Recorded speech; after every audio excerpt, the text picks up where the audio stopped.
Assalamualaikum warahmatullahi wabarakatuh. Waalaikumsalam warahmatullahi wabarakatuh. Perkenalkan, nama saya Indri Erika dari kelas 12 akuntansi 1. Dan di samping saya ada Pak Dwi Surya selaku guru di SMK Negeri 1 Tepilang. Apa latar belakang Bapak menjadi guru otomotif? Oke, latar belakangnya yang pertama, saya boleh bercerita sedikit ya. Saya itu kuliah jurusan teknik mesin. Setelah lulus, saya diminta tolong oleh guru di SMK 1 Simpang Katis, namanya Pak Hajri. Pada saat itu saya mau wisuda, kemudian beliau telepon saya, Pak, bisa nggak kami minta tolong untuk jadi guru di SMK 1 Simpang Katis. Kemudian kata beliau, ini dalam rangka penggantian guru yang sedang S2. Jadi kalau yang guru S2 itu kembali lagi, Bapak tidak jadi guru lagi, kayak gitu. Nah, dalam berjalannya waktu, ternyata saya lolos P3K dan dapat di SMK Negeri 1 Tepilang, sehingga ngajar di jurusan otomotif atau sepeda motor sampai saat ini, gitu. Itu yang melatar belakangi saya menjadi guru otomotif. Karena yang lain lagi alasannya karena saya juga mencintai apa itu otomotif, kayak gitu. Apa saja materi yang paling sering diajarkan di kelas otomotif? Oke, kalau saya itu mengampu dasar-dasar otomotif dan konsentrasi keahlian otomotif. Untuk dasar-dasar otomotif ya pengenalan dasar tentang alat, ukur, alat servis, kemudian untuk yang konsentrasi keahlian itu saya lebih ke fokus ke mesinnya. Jadi sistem injeksi, sistem karburator, sistem pengapian, kemudian ada sistem pengereman, kemudian ada sistem starter dan banyak lagi gitu. Jadi betul-betul ke arah yang bagian mesinnya. Fokus saya di situ. Bagaimana Bapak membuat materi otomotif lebih menarik bagi siswa? Nah, itulah tantangan saya sebagai guru otomotif. Bagaimana caranya saya membuat materi yang saya sampaikan lebih menarik, kayak gitu kan. Nah, dengan begitu, dengan tantangan ini saya melakukan pelatihan-pelatihan secara online maupun offline.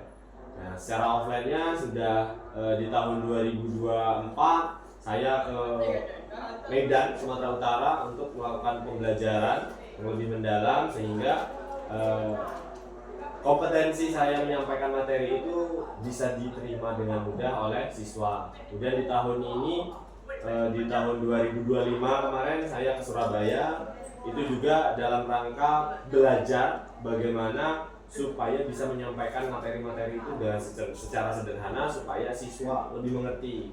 Nah, contoh hasil dari itu saya menggunakan sebuah media ajar yang sangat interaktif, ya, namanya Simantik 13. Nah, Simantik 13 ini yang buat dari Universitas Pendidikan Indonesia atau dari UPI, saya gunakan untuk sebagai media pembelajaran sehingga pembelajaran yang saya sampaikan ke siswa itu lebih menarik, siswa lebih cepat ngerti. Tuh. Apa tantangan terbesar Bapak dalam mengajar otomotif di era modern? Tantangan terbesarnya, satu, siswanya cowok semua. Siswanya cowok semua, otomatis ya perlakuannya harus tegas, disiplin, keras, kayak itu. Nah, contoh kenakalan-kenakalan remaja atau kenakalan-kenakalan anak cowok ini main game yang berlebihan, kemudian mungkin salah pergaulan, sehingga apa yang saya sampaikan mereka mengantuk, mereka ngobrol sendiri, kemudian mudah lupa. Nah, itu tantangan-tantangan yang terbesar menjadi guru otomotif. Bagaimana Bapak mengajar siswa tentang keselamatan kerja di bengkel? Nah, bagus sekali. Pertanyaan yang sangat menarik.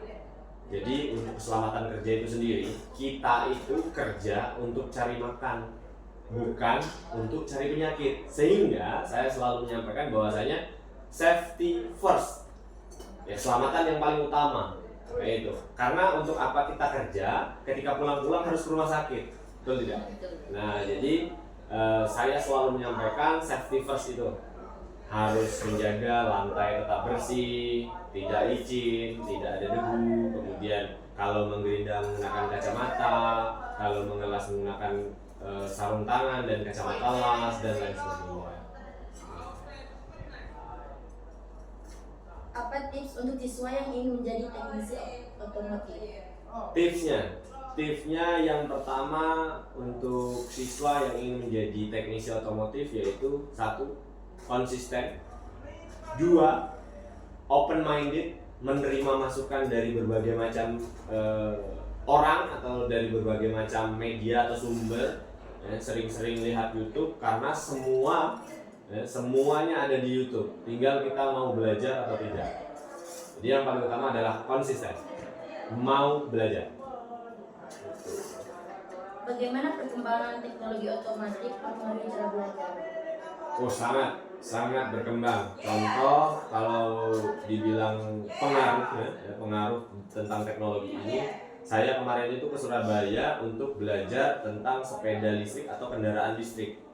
Ya, kendaraan listrik ini semakin atau pesat banget berkembangnya.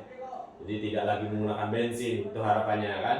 Jadi mengurangi polusi udara. Nah, tantangan terbesarnya adalah teknologi ini kita belum punya alatnya atau belum punya toolsnya, belum punya media prakteknya. Jadi sehingga ada beberapa hal yang tidak bisa tersampaikan. Secara teori tersampaikan tapi tidak tersampaikan secara praktek. Nah, kedepannya harapan kami sebagai guru otomotif, sepeda motor listrik itu ada di SMK kita, sehingga saya bisa memberi pembelajaran karena saya sendiri juga sudah mendapatkan ilmunya di Surabaya kemarin begitu.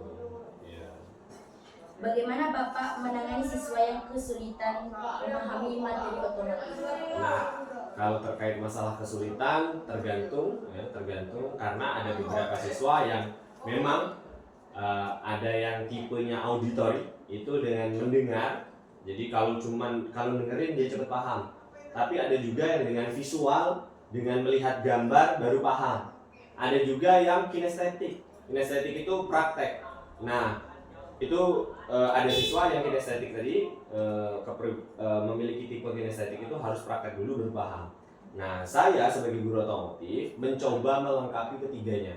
Jadi kalau ada yang cukup dengan mendengar, maka saya harus berbicara atau memutar sebuah video atau bentuknya suara. Kemudian yang harus visual, saya menunjukkan alatnya, menunjukkan bendanya, kemudian menunjukkan sebuah video. Kalaupun harus praktek, siswa tersebut belum paham, maka saya juga harus melakukan demonstrasi di depan mereka atau melakukan penjelasan prakteknya seperti apa. Terima kasih Bapak telah meluangkan waktu. Semoga kedepannya Bapak. Assalamualaikum warahmatullahi wabarakatuh. Waalaikumsalam warahmatullahi wabarakatuh.